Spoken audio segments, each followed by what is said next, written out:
ನಮಸ್ಕಾರ ಎಲ್ಲರಿಗೂ welcome back. ನಾನು ಮಂಜು, ನೀವು ನೋಡ್ತಿದ್ರಿ ಮಂಜು ಸ್ಟೋರೀಸ್. ನಾಳೆ ಫ್ರೆಂಡ್ಸ್ IPL 2024 ಆ್ಯಕ್ಷನ್ ನಡೆಯಲಿದೆ ಅಂತ ಹೇಳ್ಬೋದು. ಇನ್ನು ಫ್ರೆಂಡ್ಸ್ ಈ ಆ್ಯಕ್ಷನ್ಗೂ ಮುಂಚೆನೇ ನಮ್ಮ RCB ತಂಡದ ಎಲ್ಲ ಅಭಿಮಾನಿಗಳು ಕೂಡ ರೋಹಿತ್ ಶರ್ಮಾ ಅವರು ನಮ್ಮ RCB ತಂಡಕ್ಕೆ ಬರುತ್ತಾರೆ ಎಂಬ ಕನಸಿನಲ್ಲಿದ್ದಾರೆ ಅಂತ ಹೇಳ್ಬೋದು. ಯಾಕೆಂದರೆ ನಮ್ಮ RCB ತಂಡದಲ್ಲಿ ರೋಹಿತ್ ಶರ್ಮಾ ಮತ್ತು ವಿರಾಟ್ ಕೊಹ್ಲಿ ಅವರು ಓಪನಿಂಗ್ ಮಾಡಿದರೆ ನಮ್ಮ RCB ತಂಡ ಯಾವ ಥರ ಇರುತ್ತದೆ ಅಂತ ಊಹೆ ಮಾಡೋಕ್ಕೂ ಕೂಡ ಸಾಧ್ಯವಿಲ್ಲ. ರೋಹಿತ್ ಶರ್ಮಾ ಅವರು ನಮ್ಮ RCB ತಂಡಕ್ಕೆ ಬರಲೇಬೇಕು ಎಂಬುದು ನಮ್ಮ RCB ಅಭಿಮಾನಿಗಳ ಕನಸಾಗಿದೆ ಅಂತ ಹೇಳ್ಬೋದು. ಆದರೆ ಫ್ರೆಂಡ್ಸ್, ರೋಹಿತ್ ಶರ್ಮಾ ಅವರು ನಾಯಕತ್ವದಿಂದ ತೊರೆದ ಮೇಲೆ ಮುಂಬೈ ಇಂಡಿಯನ್ಸ್ ತಂಡದ ಎಲ್ಲ ಮ್ಯಾನೇಜ್ಮೆಂಟ್ ಅವರು ಕೂಡ ರೋಹಿತ್ ಶರ್ಮಾ ಅವರನ್ನು ಬಿಟ್ಟು ಕೊಡ್ತಾ ಇಲ್ಲ ಅಂತ ಹೇಳ್ಬೋದು. RCB ತಂಡ ಕೂಡ ಟ್ರೇಡ್ ಮಾಡಲು ರೋಹಿತ್ ಶರ್ಮಾ ಅವರನ್ನು ಕೇಳಿತ್ತು. ಆದರೆ ಮುಂಬೈ ಇಂಡಿಯನ್ಸ್ ತಂಡದ ಮ್ಯಾನೇಜ್ಮೆಂಟ್ ರೋಹಿತ್ ಶರ್ಮಾ ಅವರನ್ನು ಎಲ್ಲಿ ಬಿಡ್ತಾ ಇಲ್ಲ.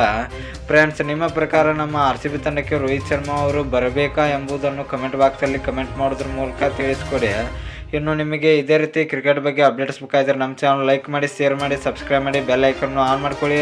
ಕ್ರಿಕೆಟ್ ಬಗ್ಗೆ ಜಾಸ್ತಿ ಅಪ್ಡೇಟ್ಸ್ ಬರ್ತಾ ಇರುತ್ತೆ, ಅದಕ್ಕೆ ಸಬ್ಸ್ಕ್ರೈಬ್ ಮಾಡ್ಕೊಳ್ಳಿ. ನಮಸ್ಕಾರ ಫ್ರೆಂಡ್ಸ್.